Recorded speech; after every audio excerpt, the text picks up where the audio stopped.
the glunk that got thunked.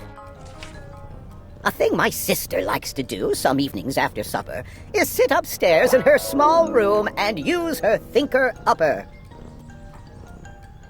She turns her thinker-upper on. She lets it softly purr. It thinks up friendly little things with smiles and fuzzy fur.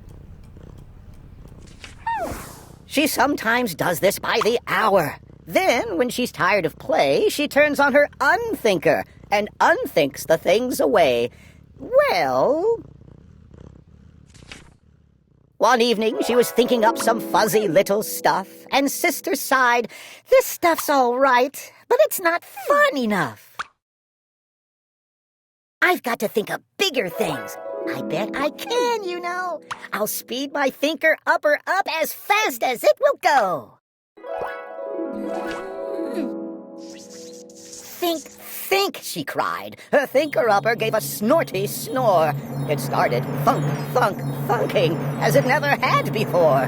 With all her might, her eyes shut tight, she cried, "Thunk, thunk some more!" Then glunk! Her thinker-upper thunked a double clunk-a-clunk. My sister's eyes flew open, and she saw she'd thunked a glunk. He was greenish, not too cleanish, and he sort of had bad breath. "Good gracious," gasped my sister. "I have thunked up quite a mess." She turned on her unthinker, tried to think the glunk away, but she found that her unthinker didn't seem to work that day. The glunk just smiled and said, "Dear child, you can't unthunk a glunk. Ask anyone. They'll tell you that a glunk can't be unthunk." "I'm here to stay forever in your lovely, lovely home. And now, with your permission, dear, I'll use your telephone. I call my mother every night. It gives her such great joy. She lives 9,000 miles away, and I'm her only boy." Oh, no. "Long distance is expensive," Sister cried. "Get off that line." But the glunk dialed Texacata Cut 123409. "Hello, dear mother," gabbed the glunk. "I hope you're feeling fine. And don't worry about the phone bill. It's all paid by a friend of mine. I just called you up to tell you how I love you. Oh, I do. And today I did some cooking, and I cooked some glunka stew. Let me tell you how I did it. You may want to make some, too. You take a cup of applesauce. You add a pinch of straw. You drop in 14 oysters, 7 cooked and 7 raw. You beat it to a frazzle with a special frazzle spade. Then you pour it in a rubber boot half filled with lemonade. Then you toss it in the mixer where you spuggle it and spin it. "Stop!" my sister yelled. "This costs $10 every minute."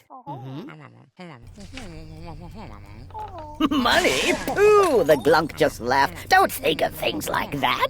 Then he said, "Now, darling mother, let me see, where was I at? Oh, you take it off the mixer when the stew is nicely pink. Then you add a hunk of something, hunk of chuckaluck, I think. Then you chuck in chunks of chiclets, then you plunk in 7 cherries. And then you plunk in, mother dear, 3 dozen kinds of berries. Now, mother mine, please do this right. Those berries that you're plunking, unless you plunk them with great care, will keep the stew from glunking."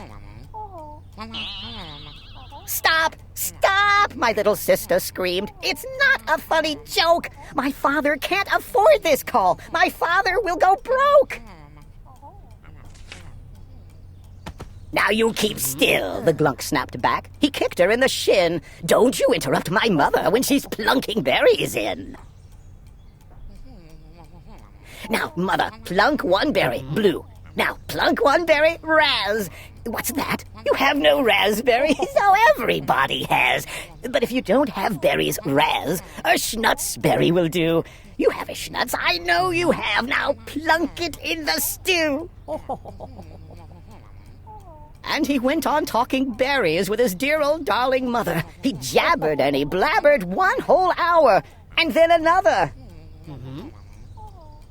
He talked $300 worth. My sister shook with fright.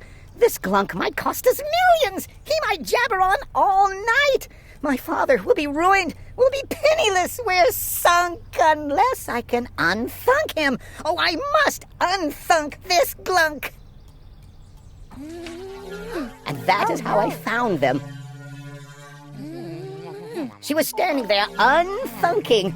The Glunk still talking Glunker stew. That Glunk was not unglunking.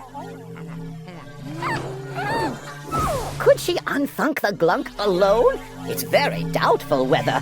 So I turned on my unthinker. We unthunk the Glunk together. Then I gave her quite a talking to about her thinker-upper. Now she only thinks up fuzzy things in the evening after supper.